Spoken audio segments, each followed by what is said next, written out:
سلامونه وخت مو بخیر ورزشي خبرونو ته ښه راغلاست.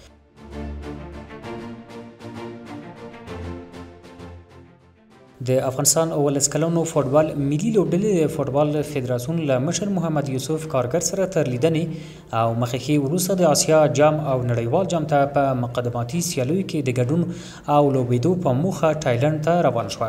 په یادو مراسمو کې د فوټبال فدراسیون عمومي رئیس محمد یوسف کارګر، د اولمپیک ملي کمیټې او سپورت عمومي ریاست د نشراتو رئیس اعلی محمد اتڼ مشماړي او د فوټبال فدراسیون اړوند نورو مسؤلینو شتون درلود. د فوټبال فدراسیون رئیس محمد یوسف کارګر له دغه ورزشکارانو سره په لیدنه کې خوښي وښوده چې په لومړي ځل د افغانستان د فوټبال 19 کلنو ملي لوبډله د نړیوال جام په مقدماتي سیالیو کې ګډون کوي.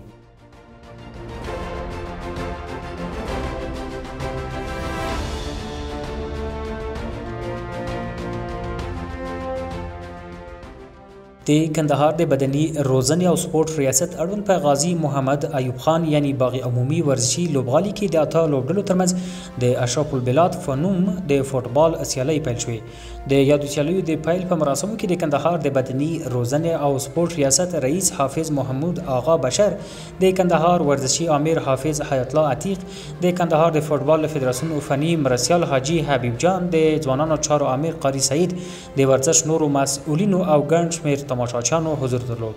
په دې سیالیو کې د فوټبال اته لوبډلو ګډون کړی چې څلور لوبډلې په ای ګروپ او څلور په بی ګروپ کې لوبېږي. د یادو سیالیو لومړی لوبه د اشرف ځوانانو او نجیب مل لوبډلو ترمنځ وشوه چې اشرف ځوانانو د 1-0 په ګولونو سره وګټله. د یادو سیالیو موخه ورزش ته د ځوانانو هڅول او د غوره استعدادونو موندل دي. د یادونې وړ ده چې د فوټبال یاد سیالۍ په ګروپي شکل ترسره کیږي او 15 ورځې به دوام وکړي.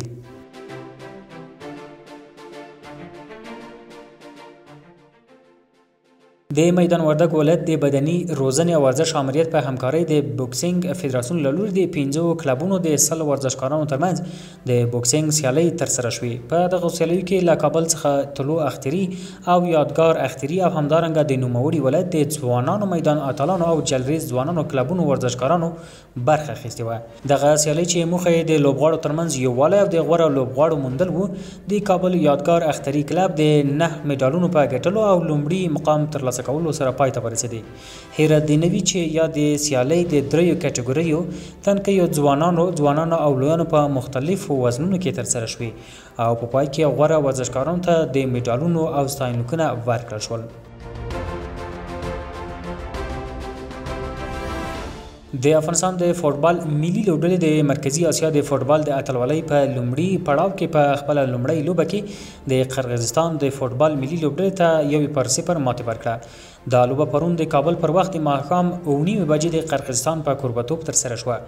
د لوبې 90 دقیقې وروسته له ګول پرته مساوي شوه او په پای کې د دویمې نیمایي په اضافي وخت کې د افغانستان د فوټبال ملي لوبډلې د قرغیزستان له ملي لوبډلې څخه لومړی ګول ترلاسه کړ.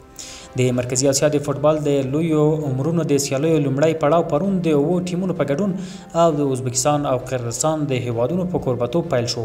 په دغه سیالیو کې د افغانستان، ایران، قرغیزستان، ازبکستان، ترکمنستان او تاجکستان د فوټبال ملي لوبډلې د منځنۍ اسیا د فوټبال فدراسیون د دایمي غړو په توګه ګډون لري او د عمان د فوټبال ملي لوبډله په دغه سیالیو کې ګډون کوي.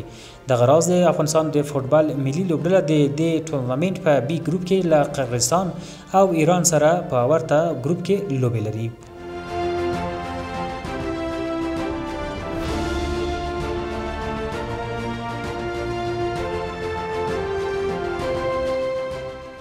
د هلمند ولایت د ورزش امریت او فوټبال فدراسیون په همغږۍ د 24 لوبډلو په ګډون د فوټبال ګروپي سیالۍ پیل شوې. دغه سیالۍ چې په شپږو 4 ټیمي ګروپونو کې ترتیب شوې د لښکرګاه ښار په مرکزي لوبغالي کې ترسره کیږي چې یوه میاشت به دوام وکړي. د یادو سیالیو په پیل کې 2 لوبې هم وشوې چې په لومړۍ لوبه کې د مارجې او چاه انجیر لوبډلې سره مخ شوې چې 3-1 ګولونو په توپیر د مارجې لوبډلې وګټه. همدارز په دویمه لوبه کې بیا د ښاروالۍ او ځوانانو لوبډلې سره ولوبېدې چې دا لوبه 5-1 ګولونو په توپیر د ښاروالۍ لوبډلې په ګټه پای ته ورسېده. د دغه سیالیو د پیل په مراسمو کې د فوټبال فدراسیون مسؤلینو، لوبډل مشرانو او لوبغاړو ګډون کړی و.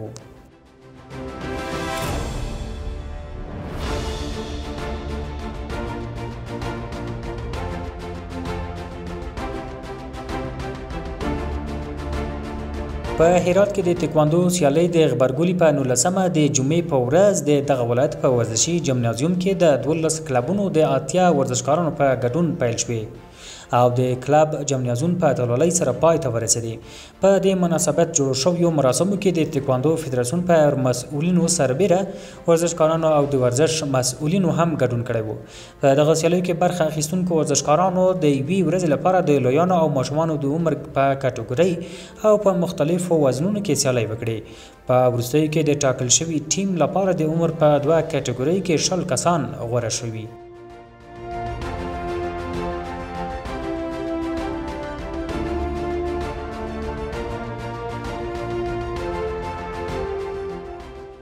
او مانچستر سیټي د چمپیونز لیګ په پایلوبه کې انټر ته په ماتې ورکولو سره د لومړي ځل لپاره اتلولي وګټه.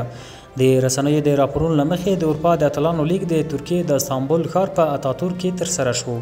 د مانچستر سیټي او انټر مایلان ټیمونو له یو بل سره مخامخ شول او په پای کې دغه لوبه پای ته ورسېده. لوبه د 1-0 د مانچستر سیټي په بریا سره پای ته ورسېده او دا ټیم وتوانید چې د اتلولۍ کپ ترلاسه کړي. مانچستر سیټي په تاریخ کې د لومړي ځل لپاره د اروپا د چمپیونز لیګ اتلولي وګټه او د ګاردیولا او د هغه د ستورو په مرسته دا ویاړ ترلاسه کړ.